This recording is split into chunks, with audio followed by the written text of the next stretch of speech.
The German officer didn't shoot me when he had the chance. December 23rd, 1944. Somewhere between Bastogne and the Meuse. I'd been separated from my unit for 16 hours, lost in the snow, and I walked right into his command post thinking it was our rally point. He was sitting at a field table with a map spread in front of him, a real map, not the crude sketches we worked with, and he looked up at me with these exhausted blue eyes and said, in perfect English, "You're going the wrong way, Lieutenant. Your friends are 3 kilometers south."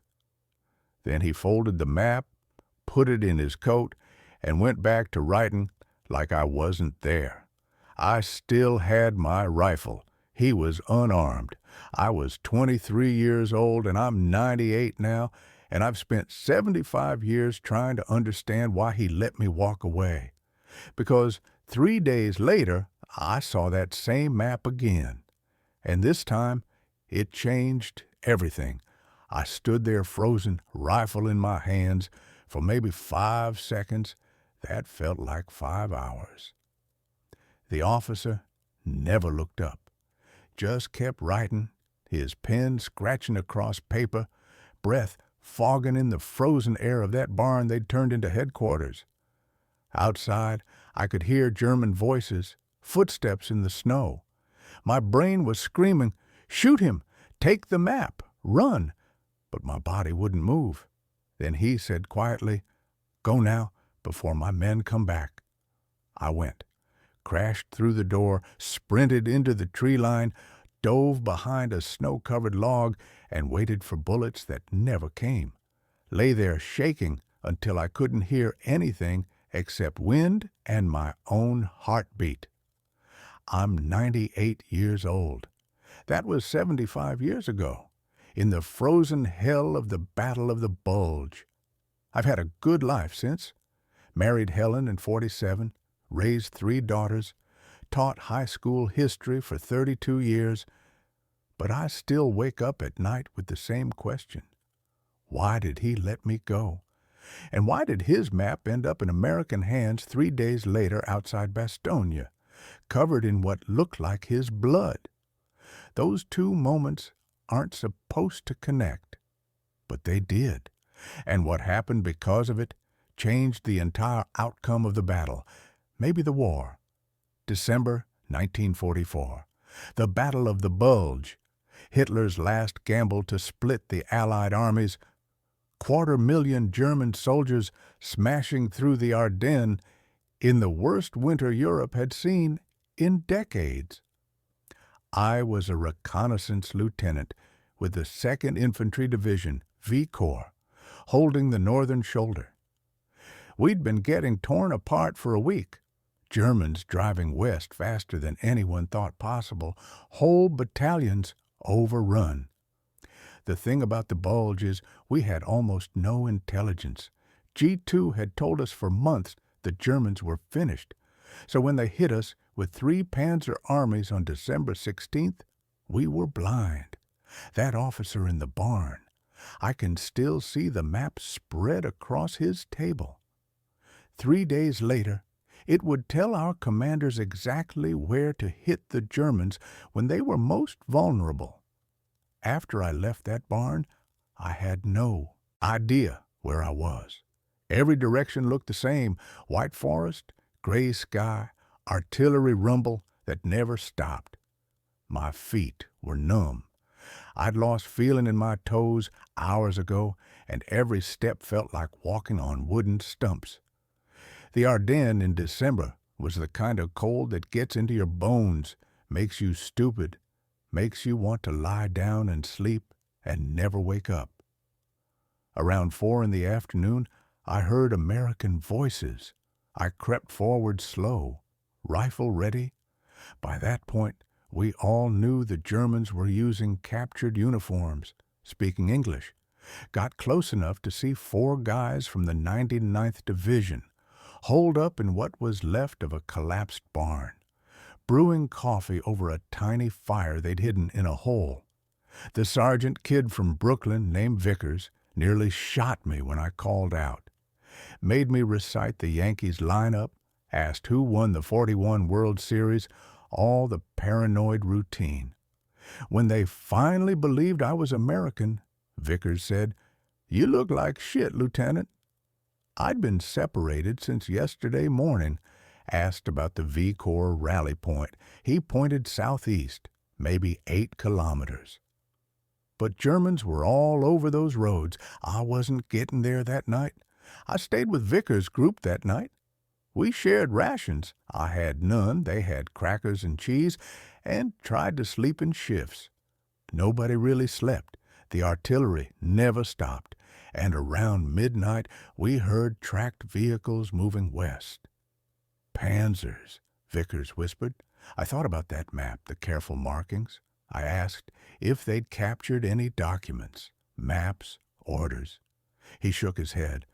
"We're just trying not to die, Lieutenant." But it stayed in my mind.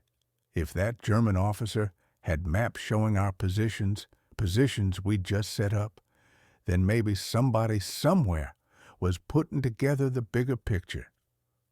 At 5:30 on Christmas Eve morning, we heard engines. Closer. Vickers signaled freeze. Through the trees, shapes moving in the pre-dawn dark. Infantry. Then German voices. "They're right on top of us," Vickers breathed, and that's when I saw him.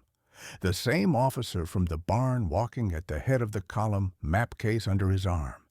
He was supposed to be 3 kilometers north. Vickers made the call. Stay silent. We pressed into the frozen ground as German infantry filed past 50 yards away. 200 men, maybe more. The officer stopped 70 yards out, pulled out that map, consulted it with a hooded flashlight. "What's he looking at?" Vickers whispered. "Map," I breathed back. The column moved on. Took 15 minutes. When the forest was silent, Vickers said that was a full company, headed southwest, toward our rally point. "We need to report this." "With what radio, sir?" "His SCR 300 had died 2 days ago. One of Vickers's men, Private Kowalski from Chicago, started coughing. A wet, rattling cough. We froze, German still, close enough to hear. But he couldn't stop. Vickers clamped a hand over his mouth until Kowalski's eyes went wide. "Pneumonia," Vickers muttered. 3 days now. Won't make it much longer." I looked at Kowalski, maybe 19 years old, shivering hard. In better circumstances, he'd be in a hospital. Out here, he was just trying to survive until tomorrow. "We move at first light," I said. "If there are lines left," Vickers said. Christmas Eve was the worst kind of holiday. We moved southeast through the forest, avoiding roads, avoiding any open ground. The temperature kept dropping hard. 10 below, maybe colder. Every breath hurt going in. Around 9 in the morning, we found what used to be American positions. Or maybe they still were. Empty foxholes. Equipment scattered everywhere. Blood frozen dark in the snow. Boot prints leading off in every direction. They got hit hard, Vickers said, stating the obvious. But something bothered me about the scene. The foxholes were oriented wrong, facing southeast, toward our own lines, not northwest toward the German advance. Like they'd been expecting attack from behind, not from the front. How did Germans get behind this position? Nobody had answers. We found 2 more abandoned positions that morning, both with the same story. Wrong-facing defenses. Evidence of close fighting. Like someone had known exactly where these guys would be and how to hit them where they weren't looking. By noon, Kowalski could barely walk. We took turns carrying him. His face had gone gray, lips blue. "Almost there, buddy," Vickers kept saying. My own feet were beyond feeling. We had maybe 3 hours of daylight left.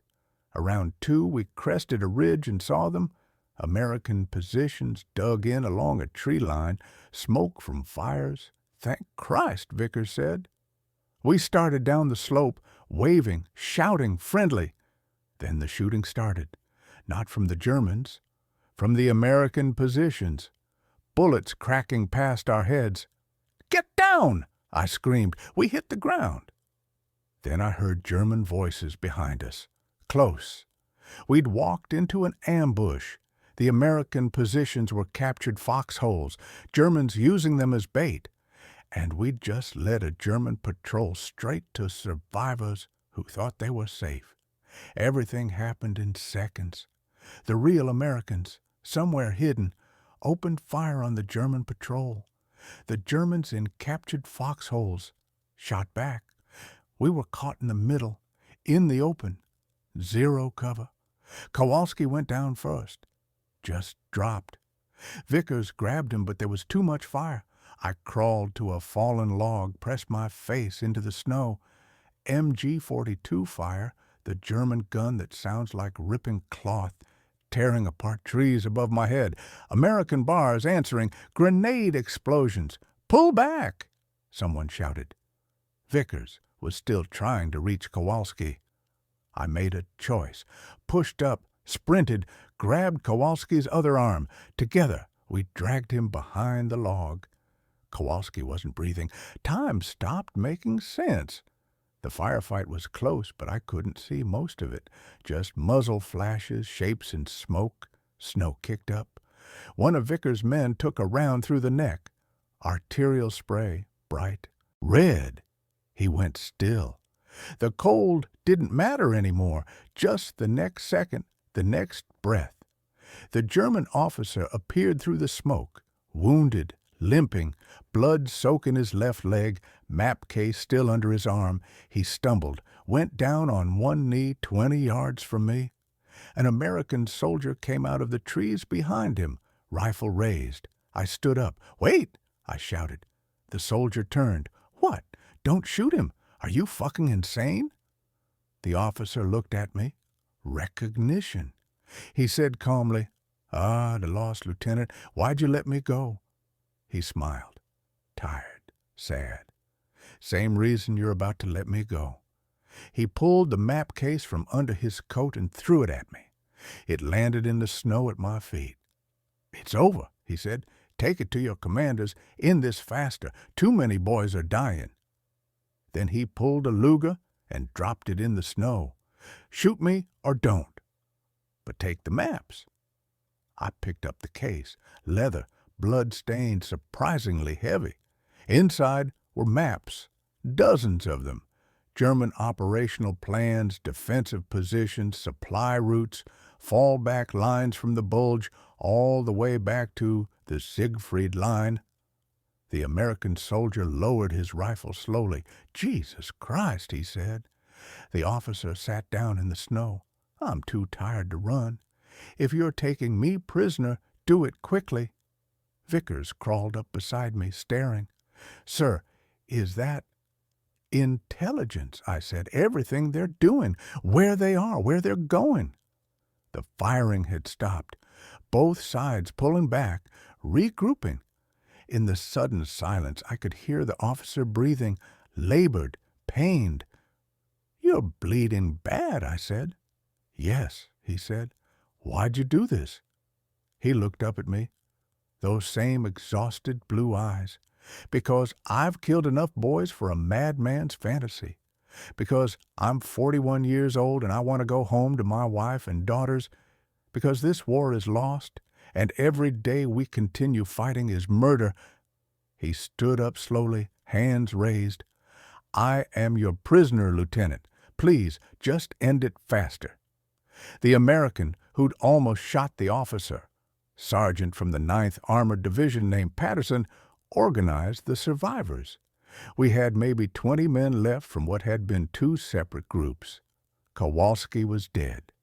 Vickers' other soldier was dead. 3 more wounded. The German officer, his name was Major Wilhelm Steiner. We learned from his papers, sat against a tree while Patterson's medic worked on his leg. Shrapnel wound, deep but survivable. He didn't make a sound while they cleaned it. I sat in the snow, map case open, studying the documents inside. Even my basic German was enough to understand what I was looking at. The complete German order of battle for the bulge. Unit positions, command structures, supply depots, withdrawal routes prepared for when the offensive failed. This wasn't just tactical intelligence. This was strategic gold. "How fast can we get this to division?" I asked Patterson. "Radio shot. We'll have to walk it out. Maybe 6 hours to Bastogne if the roads are clear. 6 hours." The battle was still raging. Every hour mattered. Vickers sat down next to me. Didn't say anything for a while. Just stared at Kowalski's body, covered with a shelter half. "He was engaged," Vickers finally said. "Girl back in Chicago named Marie. They were going to get married in June." "I'm sorry," I said. "Yeah," Vickers said. Major Steiner was watching us. When our eyes met, he said quietly, "I had 3 under my command who won't see home. Boys." 19, 20 years old, Patterson snapped. "You invaded. This is on you." "Yes," Steiner said simply, "it is." But the weight in his voice made it clear he understood that, felt it, carried it. We moved out at 4 in the afternoon. Patterson's unit, Vickers's survivors, me, and our prisoner, headed southeast toward Bastogne, toward what we hoped were stable American lines. I carried that map case like it was made of glass, because maybe it would save enough lives to justify the ones we'd just lost. We reached the 101st Airborne Perimeter outside Bastogne at 22:47 hours on December 24th, 1944, Christmas Eve. I handed Major Steiner's maps to a colonel from G2 who looked like he hadn't slept in a week. He spent 45 minutes going through them, called in 3 other officers, made phone calls, finally looked at me and said, "Lieutenant, do you understand what you've brought us?" "Intelligence on German positions, sir," I said. "This is the entire blueprint for their offensive. Fallback routes, supply lines. We can cut them off. End this in weeks instead of months." The maps went straight to SHAFE, Supreme Headquarters Allied Expeditionary Force. Eisenhower himself saw them within 36 hours. And the Allied counter-offensive that started January 3rd, 1945, the one that finally broke the bulge and sent the Germans reeling back toward the Rhine, was planned using Major Wilhelm Steiner's maps as the foundation. Bastogne held. Patton's Third Army broke through. The northern and southern pincers closed. By the end of January, the bulge was over. Germany had gambled everything and lost. Sergeant Vickers made it home in October 1945, used his GI Bill to go to Brooklyn College, became a teacher, died in 1987, heart attack at 63, had 4 kids, 9 grandchildren. Sergeant Patterson survived the war, got hit by shrapnel at Remagen Bridge but lived, worked as a machinist in Detroit for 40 years. I exchanged Christmas cards with him until he passed in 1993. Major Wilhelm Steiner spent 2 years in a POW camp in Missouri, repatriated to Germany in 1947. I never saw him again, but I learned later he'd made it home to his wife and daughters. Worked as a school headmaster in Heidelberg until he retired. Died in 1982, age 79. Here's what the history books don't tell you. Those maps shortened the Battle of the Bulge by an estimated 3 to 4 weeks. 3 to 4 weeks fewer of men dying in frozen foxholes, of civilians starving in occupied towns, of boys like Kowalski bleeding out in the snow. Conservative estimates say 10,000 lives saved, maybe more. American, British, German, didn't matter. 10,000 men who got to go home. 10,000 men who had kids. grandkids, great-grandkids, teachers, doctors, factory workers, farmers, all the ordinary lives that make up the world. I think about that sometimes, about the mathematics of mercy. Major Steiner could have shot me in that barn. That American sergeant could have shot Steiner on that slope. I could have stayed hidden and let it happen, but we didn't. And because we didn't, thousands of people who were never born yet got the chance to exist. I didn't talk about this for 40 years. Not to Helen, not to my daughters, not to anyone. Kept those maps. I'd made copies before turning in the originals in a box in the basement. Couldn't look at them without seeing Kowalski's face. Without hearing Steiner say, "Too many boys are dying."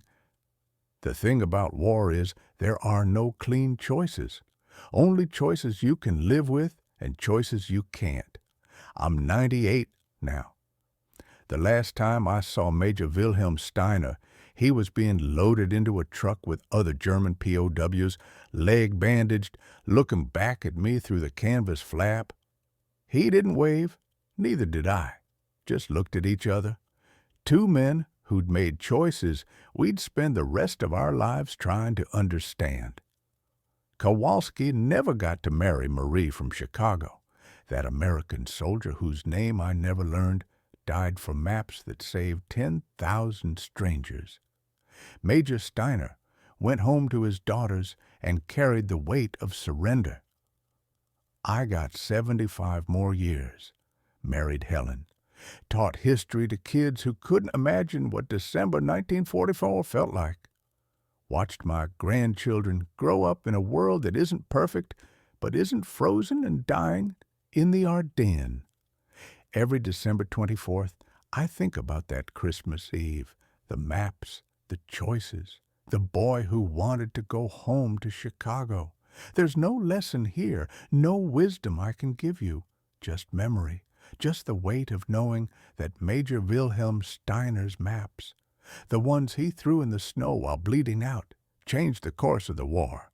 That somewhere, someone is alive because we made choices we didn't understand at the time. I still have those copied maps in the basement. Can't bring myself to throw them away. Can't bring myself to look at them either. Some debts you carry until you die. Kowalski deserved better than a frozen slope in Belgium. They all did. The German boys, the American boys, all of them. I was just there. That's all I can say. I was there, and they gave me 75 more years. And I've tried to make it mean something. I hope it did.